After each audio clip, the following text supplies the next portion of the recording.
So, I watched the new Netflix Avatar series, and I have some opinions on it. And so, I will be going episode by episode through all of Book 1 to give my thoughts, and if this takes off, maybe I'll do the other episodes, maybe I'll even do Books 2 and 3 when they come out. But it isn't really a secret that I don't like remakes, and it's even harder to impress me with a show that's remaking one of the best TV series ever made.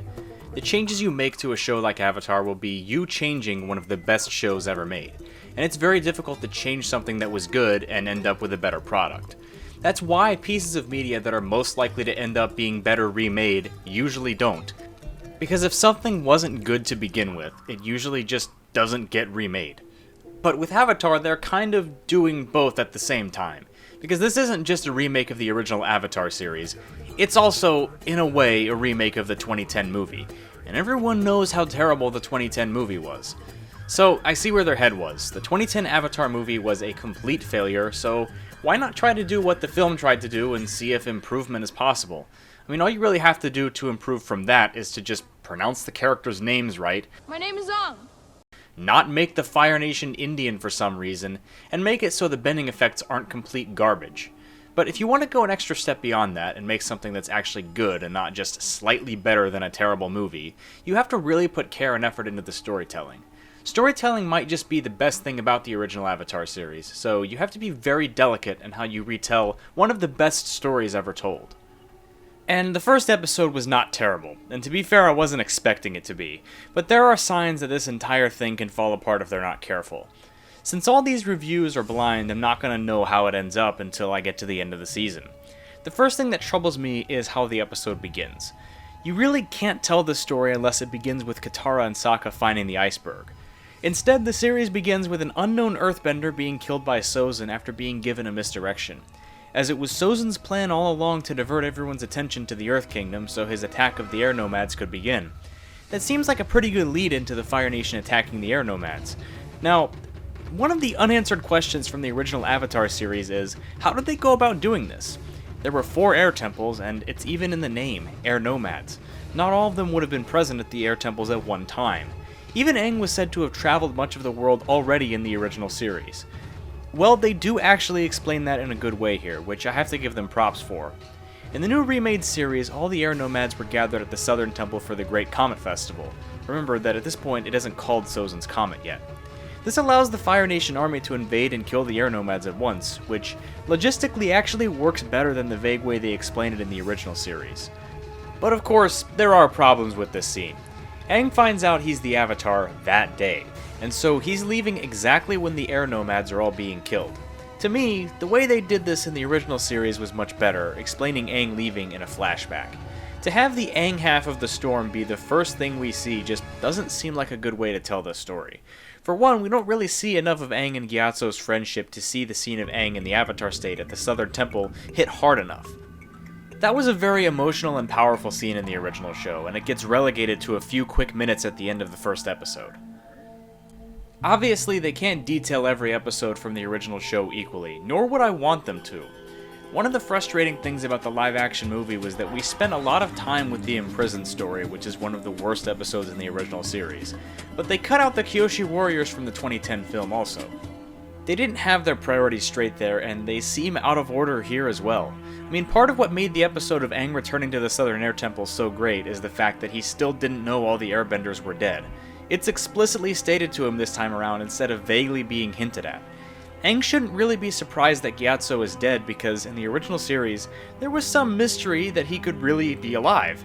But even given that, they could have salvaged at least a little bit by expanding more on Aang's friendship with Gyatso. But it just isn't given enough time here.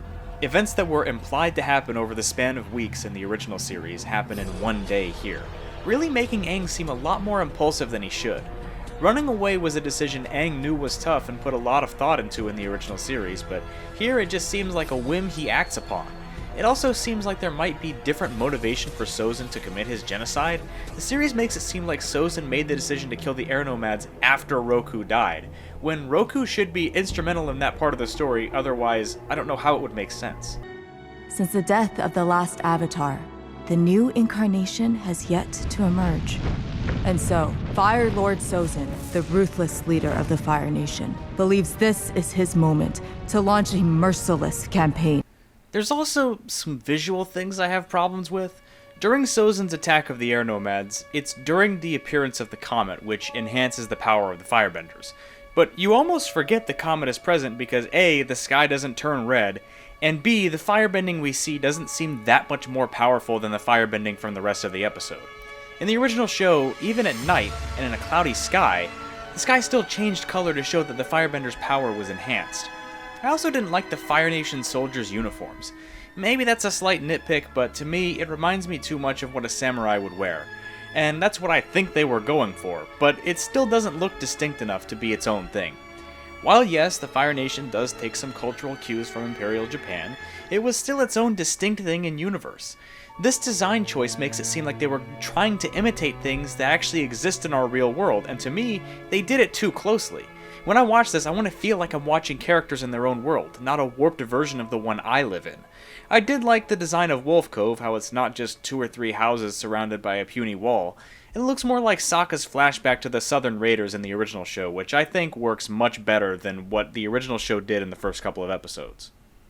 As far as characterization, I feel like this show doesn't quite get to the levels of the original series, but hey, most shows don't. But they're still much better than the live-action movie, which is a good thing. Zuko is treated as more, I guess delusional is the right word? He's some kind of tinfoil hat conspiracy theorist just trying to hunt down the Avatar, but he's also just a 15-year-old boy, which is how Zuko should be characterized. Even his quarters in the Fire Nation boat is actually looks like a 15-year-old boy's bedroom, which is a nice touch. Iroh's a bit too serious, but there are still hints that he's just a tea-loving old man, which I think works.